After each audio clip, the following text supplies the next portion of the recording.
And with regards to the compound being considered essential or non-essential, terms that are often used to describe whether one needs it in the diet or not. So you've just explained there the typical person would sort of endogenously produce about 1 gram a day, and then another 1 gram would come through the diet.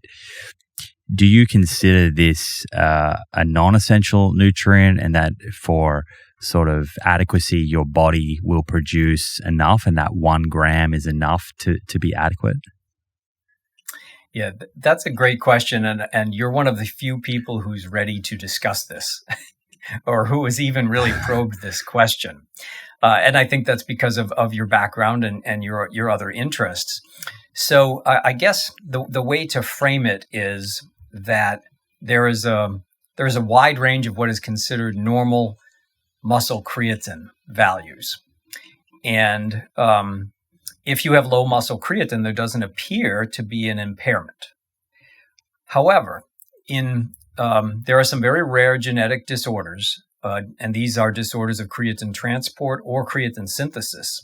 These occur in children, and the consequences are rather devastating.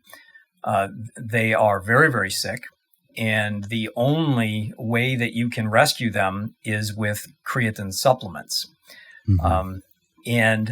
This is an extreme example, but it shows you that it's not so easy. There's kind of a spectrum here of normal or adequate and severe disease. And what I think where nutrition is struggling to move away from being the study of deficiency diseases. Mm-hmm. And we're in this phase of, is there a difference between preventing a deficiency disease and optimal health? But I don't think very many people are studying it that well.